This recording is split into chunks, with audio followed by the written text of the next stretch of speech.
star floating to the sky. The summer was alive, going to the end of time. I can see the daylight.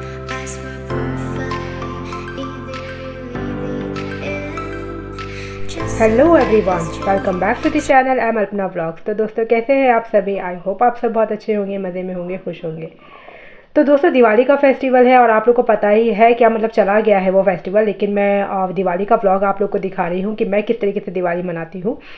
तो दिवाली में तो आप लोग को पता ही है कि पूरे घर की क्लीनिंग की जाती है। हफ्ते 2 हफ्ते पहले से ही, महीने दिन से पहले से ही लग जाते हैं क्लीनिंग में, क्योंकि मैं भी जो क्लीनिंग करती हूँ ना, एक एक चीज़ें क्लीन करती हूँ।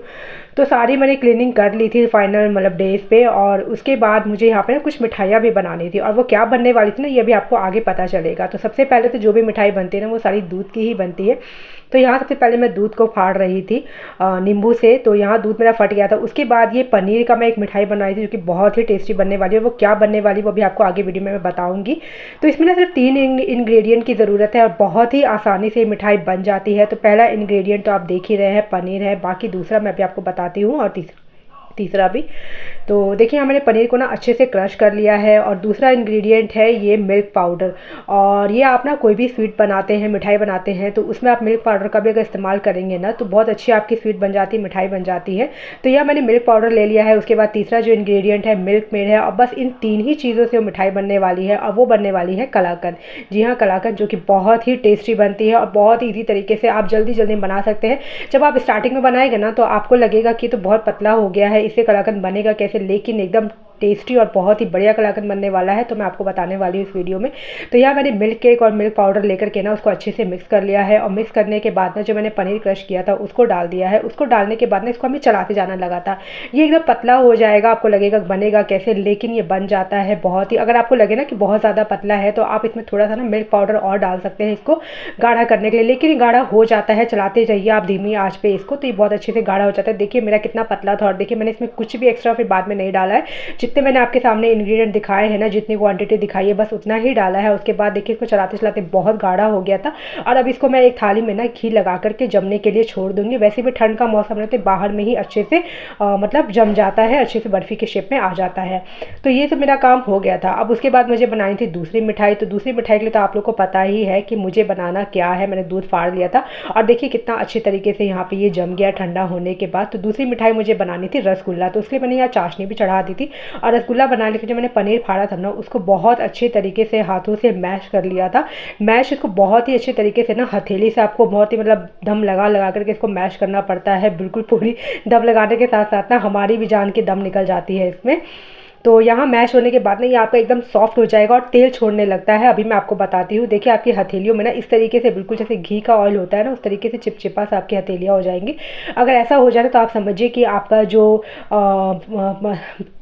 मतलब अगर आप रसमलाई बनाना चाहते हैं या आप रसगुल्ला बनाना चाहते हैं ना, तो उसके लिए जो आप ये मिश्रण बना रहे थे, ये आपका रेडी हो गया है। और अगर आप चाहें ना, तो इसमें मैदा भी डाल सकते हैं। मैंने मैदा नहीं डाला है। अगर आप 1.5 किलो दूध का यूज़ कर रहे हैं, तो आप 2 चम्मच, बड़े 2 चम्मच मैदा डाल दीजिए। आपका बहुत अच्छे से ये रसमलाई के लिए जो पनीर है वो रेडी हो जाता है यहाँ पे। तो इसको अब मैं गोल गोल करके ना, इन जो चाशनी मैंने रेडी की है उस पर डाल दूँगी। और चाशनी ना आपकी कोई 1 तार या 2 तार की नहीं होती है, बस चीनी आपको डालनी है अच्छे से। और पतली ही चाशनी रहेगी, क्योंकि रसगुल्ले ना थोड़े सॉफ्ट बनते हैं। तो अगर आपकी चाशनी जब पतली रहेगी ना, तभी आपके रसगुल्ले बहुत ही सॉफ्ट और फूले फूले बनेंगे। तो यहाँ देखिए, मैंने सारे गोले डाल दिए थे और मेरे रसगुल्ले भी रेडी हो गए थे बहुत जल्दी। और ये सारा काम ना मैंने रात में किया था। रात में मुझे करते करते ना 11 साढ़े 11 बज गया था। और ये दिवाली से एक दिन पहले मैंने बनाई थी ये सारी चीज़ें। और नेक्स्ट डे तो दिवाली ही थी। तो देखिए, मिल्क केक भी मेरा कलाकंद भी मेरा अच्छे से रेडी हो गया था, और रसगुल्ला भी मेरा रेडी हो गया था।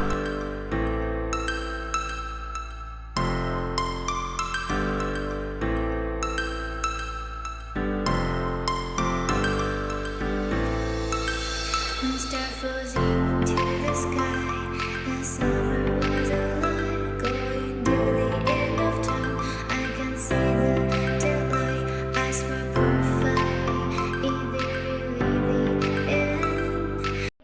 और अब ये नेक्स्ट डे दिवाली का दिन था और दिवाली के दिन ना घर के सारे काम निपटाने के बाद ना मैंने सबसे पहले यहाँ पे पूजा कर ली। पूजा करने से पहले जितने भी मेरे भगवान हैं, जितनी मूर्तियाँ हैं, मैंने सबको अच्छे से स्नान करवा दिया था कच्चे दूध और जल से, गंगा जल से। स्नान करवाने के बाद ना मैंने सबके वस्त्र चेंज कर दिए थे और यहाँ पे ना ये काम मैंने मतलब सारे घर के काम निपटाने के बाद ये काम किया था, क्योंकि हमारा ना दिवाली के दिन व्रत ही रहता है, तो पूरे दिन मतलब व्रत रहता है। हम लोग रात में पूजा करने के बाद ही खाना खाते हैं, तो मेरा भी यहाँ पे फास्ट था और मैंने खाने की तैयारी करके रख दी थी। लेकिन फिर भी दिवाली के दिन ना बहुत सारा काम हो जाता है और साथ में मुझे ना आश्रम भी जाना होता है, क्योंकि मैंने ज्ञान लिया हुआ अपने गुरु जी का। तो मैं एक बार प्रणाम करने के लिए हर दिवाली ज़रूर से ज़रूर जाती हूँ। तो हम लोग यहाँ आश्रम गए थे सारे घर के काम निपटाने के बाद, और पूजा तो शाम में होनी थी ना, तो आश्रम से मतलब हम लोग वहाँ से प्रणाम करके माथा टेक करके उसके बाद हम लोग आए घर की तरफ। तो बहुत जल्दी जल्दी मतलब काफ़ी सारे काम भी थे और दिमाग में ना टेंशन भी बना हुआ था कि घर जाके इतने सारे काम करने हैं, प्रसाद बनाना है, भोग बनाना है। और यहाँ चुग्गू को देखिए, वो तो कहीं भी बाहर जाते हैं बड़े मज़े में हमारे साथ जाती है, बहुत ही खुशी खुशी जाती है। उसका देखिए मस्ती कितनी मतलब अच्छा लग रहा है उसको बाहर में। और हम लोग अब यहाँ वापस घर की तरफ जा रहे थे और घर जाने का ना मुझे मतलब दिमाग में खाली यही था कि क्या काम करना है क्या नहीं करना है, क्योंकि छोटी मोटी चीज़ें इतनी हो जाती है ना कि दिमाग में मतलब सारी चीज़ें नोट करके रखनी पड़ती है। और घर आते के साथ ना मैं यहाँ पे भोग बनाने लगी थी। तो भोग प्रसाद के लिए मेरा बनता है मखाने की खीर, चावल की खीर बनती है।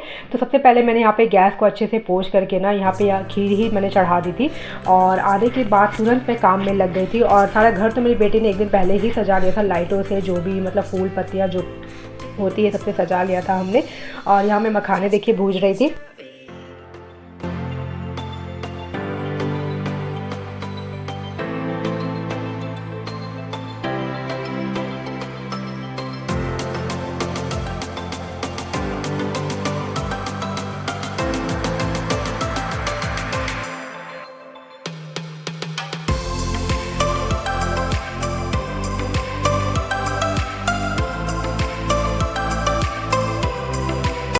और भोग बनाने के बाद ना मैं लग गई यहाँ पूजा की तैयारियों में। खाना मतलब तैयारी सारी करी लेकिन खाना बना नहीं था, क्योंकि पता नहीं लेट हो गया था। बहुत सारी चीज़ें रात में मैंने पूजा करने के बाद ही खाना बनाया था। इस बार दिवाली का जो पूजा का टाइम था ना वो भी थोड़ा जल्दी ही था, तो मैंने सोचा पहले पूजा ही कर ली जाए, उसके बाद ही मैं खाना बनाऊँगी।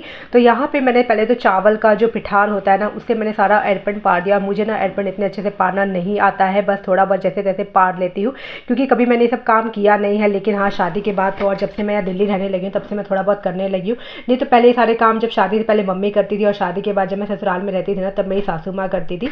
तो यहाँ मैंने और अब तो सारे काम खुद ही करने पड़ते हैं। और देखिए सारी तैयारी करने के बाद ना मैंने अपने गणेश और लक्ष्मी जी की मूर्ति को ना अच्छे से पंचामृत से स्नान करवा दिया था। और मैं दिवाली में ही करवाती हूँ स्नान इस तरीके से इनको। बाकी तो अगर कोई खास दिन होता है ना तो इनको शुद्ध जल से, बस गंगा जल से मैं स्नान करवा देती हूँ। किसी खास दिन पर जैसे पूर्णिमा हुई या कोई खास पूजा होती है उसी पे। तो आज के दिन मैंने इनको अच्छे से पंचामृत से स्नान करवा के इनको अच्छे से वस्त्र पहना दिए। दिवाली का दिन था, जब हम नए नए वस्त्र पहनते हैं तो भगवान के भी तो नए नए वस्त्र आने ही चाहिए ना। तो ये सारी चीज़ें तैयारियाँ करके माला पहना के इनको वस्त्र अच्छे से पहना के इनको मैंने स्थापित कर दिया था। कलश भी स्थापित कर दिया था और बच्चों को भी मैंने साथ में कहा कि आओ पूजा में बैठ जाओ आप लोग भी। तो बच्चे लोग भी आ गए थे पूजा में बैठने के लिए और हस्बैंड भी तैयार ही थे, उनको भी बाद में मतलब वो बैठे हुए थे अपना, वो भी आते पूजा में बैठने के लिए। तो पहले तो जो ये ज़रूरी काम था ये मैंने सारा कर दिया। ये मैंने सोचा था ना कि मैं मॉर्निंग में ही करके रख दूँगी, लेकिन मॉर्निंग में टाइम ही नहीं मिल पाया। सारे भगवान को तो स्नान करवा दिया था लेकिन लक्ष्मी गणेश जी का स्नान नहीं हो पाया था। तो ये मैंने पूजा से थोड़ी देर पहले ही जस्ट किया था और कलश भी मैंने यहाँ पे स्थापित कर दिया था। दिवाली के दिन वैसे तो हम श्री कलश जो होता है ये भी स्थापित कर सकते हैं, नहीं तो दीप कलश रखा जाता है, लेकिन मैं दीप कलश नहीं रखती हूँ। और इस तरीके से मैंने श्रीफल का कलश रख दिया था और जो भी इन पे चढ़ता है वो सब चढ़ाने के बाद पूजा करने के बाद हम लोगों ने आरती कर ली थी और मेरी यहाँ पे दिवाली की पूजा हो गई थी। उसके बाद खाना नहीं बना था। अगर खाना बन जाता ना तो मैं जाती फिर अपनी देवरानी के घर। थोड़े दिए भी हमने जलाए थे लेकिन उसका मैं वीडियो शूट नहीं कर पाई, क्योंकि दिवाली तो खास तौर पर मिठाइयों का, पूजा का और दियों का ही त्यौहार है। तो बस ये सारी चीज़ें तो हमने की थी लेकिन बहुत सारी चीज़ें शूट नहीं हो पाई। और देखिए पूजा होने के बाद ना कितना अच्छा लग रहा है ना, जब पूजा हो जाती है तो मन में एक शांति सी मिलती है, बहुत अच्छा लगता है वो जगह। और पूजा मैं यहाँ बाहर वाले रूम में ही करती हूँ क्योंकि अंदर में इतनी जगह नहीं है। मंदिर में भी मैंने दिया दिखा दिया था, वहाँ पे मैंने भोग प्रसाद लगा के तुलसी जी के पास भी दिया दिखाने के बाद सब जगह दिया लगा दी थी। और देखिए जमुना सो गई थी, बहुत थक गई थी, उसने मेरी बहुत हेल्प की थी काम में। और चुगू को देखिए यहाँ पे मस्ती कर रही है खाना मांग रही है, कटोरी और प्लेट चम्मच लेकर के ना वो घूम रही है, बहुत खुश होती है इस तरह तरह से बर्तनों को देख करके। तो पूरे घर में बर्तन लेकर वो घूम रही थी। और देखिए हम दोनों देवरानी जेठानी को हम लोग भी तैयार थे, बहुत सिंपल ही थे हम लोग, कोई बहुत ज़्यादा मेकअप हम लोगों ने नहीं किया था। तो हमने कहा चलो साथ में वीडियो शूट कर लेते हैं। और फिर हमारे यहाँ खाना रेडी हो गया था, तो हम लोगों ने यहाँ पे खाना खाया। तो खाने में था मटर पनीर, चाप, रायता, पूड़ी थी और खीर भी मैंने बनाई थी मखाने और चावल की। तो बस हम लोग इसी तरीके से दिवाली को मनाते हैं, सेलिब्रेट करते हैं अभी तो अगर वीडियो को मैं यहीं पर ही एंड करती हूँ। व्लॉग में अगर आप लोगों को कुछ भी अच्छा लगा हो तो प्लीज़ लाइक करें, कमेंट करें, शेयर करें। तो फिर